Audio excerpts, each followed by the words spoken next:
राधे राधे, हरे Krishna. Video शुरू करने से पहले मैं जानती हूँ आप सभी का हालचाल, आप कैसे हैं।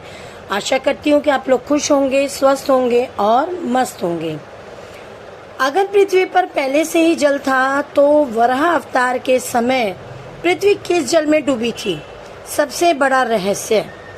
कल्पना कीजिए, चारों ओर सिर्फ अंधकार, ना सूरज, ना चांद, ना तारे, और उस अनंत सन्नाटे के बीच फैला हुआ था केवल जल। लेकिन यहीं से शुरू होता है सबसे बड़ा सवाल। अगर आज भी हमारी पृथ्वी पर लगभग 71% हिस्सा पानी से ढका है, तो फिर पुराणों में ऐसा क्यों कहा गया है कि हिरण्याक्ष ने पूरी पृथ्वी को जल में डुबो दिया था? क्या वह यही समुद्र था जिसे हम आज जानते हैं, या फिर वह कोई ऐसा जल था जो पूरी सृष्टि से भी पहले अस्तित्व में था? और अगर पृथ्वी उसी जल में डूब गई थी तो वह जल आया कहां से था? आज हम जानेंगे वराह अवतार की वह अद्भुत कथा जिसमें छिपा है ब्रह्मांड की उत्पत्ति का रहस्य। लेकिन इस कहानी का असली उत्तर शायद आपकी सोच से भी कहीं बड़ा है। सृष्टि से पहले क्या था?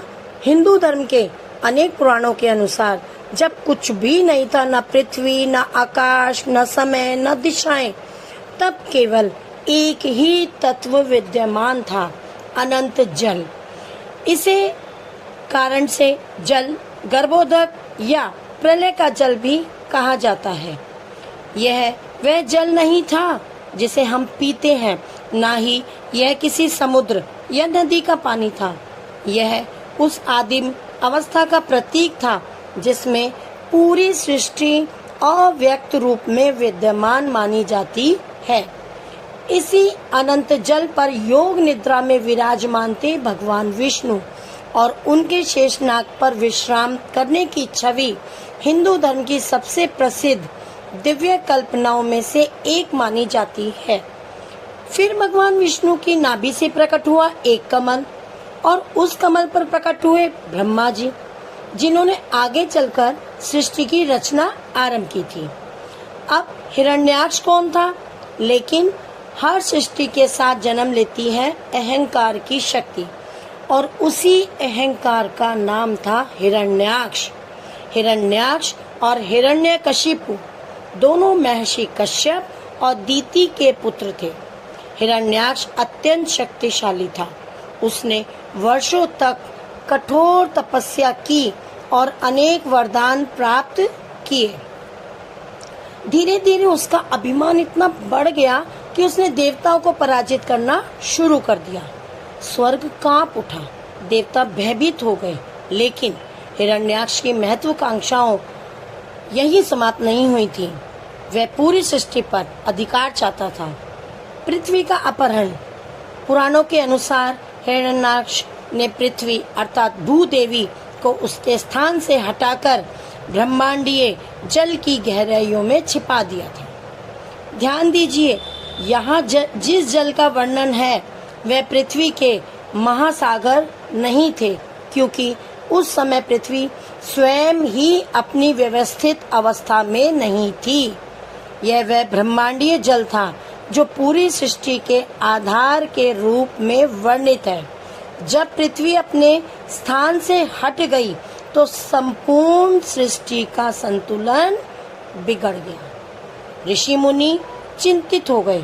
देवताओं ने ब्रह्मा से प्रार्थना की और ब्रह्मा स्वयं भगवान विष्णु के पास पहुंचे और एक वरावतार का प्रकाट्य तभी हुआ। एक अद्भुत घटना घटी।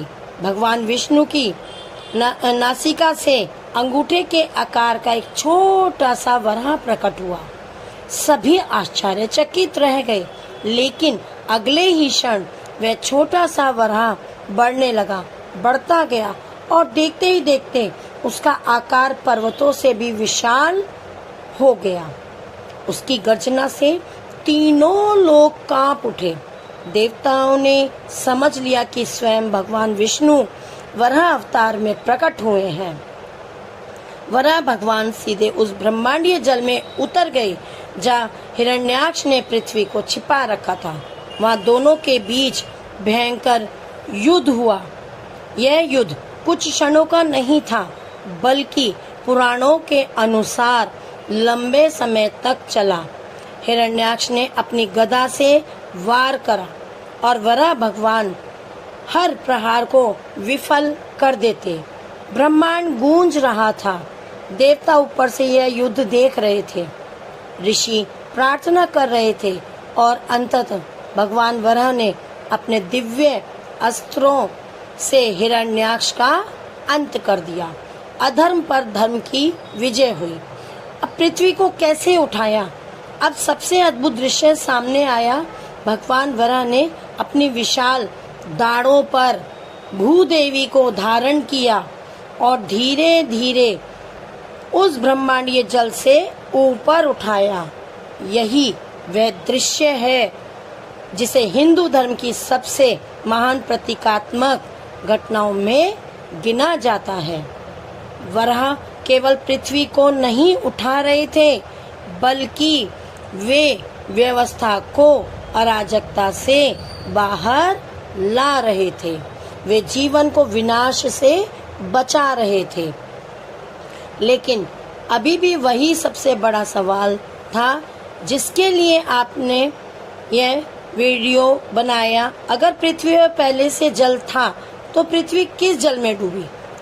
तो इसका उत्तर ये है, पुराणों के अनुसार वह पृथ्वी के समुद्र नहीं थे, वह था ब्रह्मांडीय जल, जिस कारण जल या प्रलय का जल कहा गया है। पृथ्वी के महासागर, नदियाँ, झीलें, ये सब तो पृथ्वी की रचना के बाद अस्तित्व में आए, लेकिन कारण पूरे ब्रह्मांड की आदिम अवस्था का प्रतीक माना जाता है।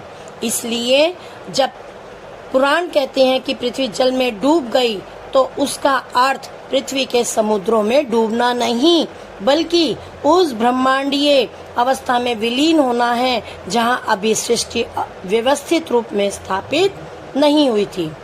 क्या इसका कोई वैज्ञानिक अर्थ भी हो सकता है क्या?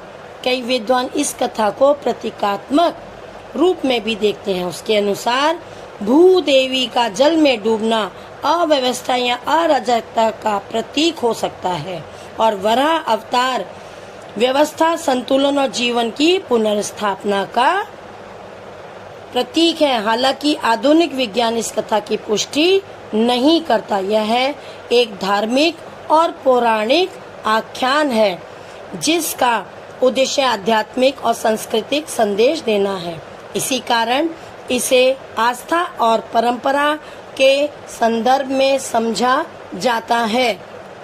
वराह अवतार हमें क्या सिखाता है? यह कथा केवल एक युद्ध की कहानी नहीं है। यह बताती है कि जब भी संसार में अंधकार बढ़ता है, जब संतुलन बिगड़ता है, जब अहंकार अपने चरम पर पहुंचता है, तब ईश्वर किसी न किसी रूप में व्यवस्था की रक्षा करते हैं। वराह अवतार हमें यह भी सिखाता है कि चाहे परिस्थिति कितनी भी कठिन क्यों ना हो, सत्य और धर्म अंततः विजय ही होते हैं।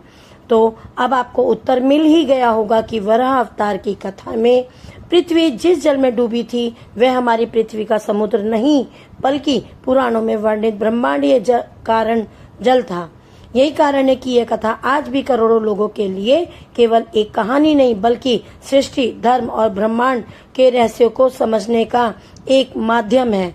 अगर आपको ऐसी ही रहस्यमयी और पुरानी कथाओं के पीछे छिपे गहरे अर्थ जानना पसंद है, तो इस वीडियो को लाइक कीजिए, अपने दोस्तों के साथ शेयर कीजिए और चैनल को सब्सक्राइब करना बिल्कुल मत भूलिएगा। राधे राधे, हरे कृष्णा, श्री कृष्ण गोविंद, हरे मुरारी।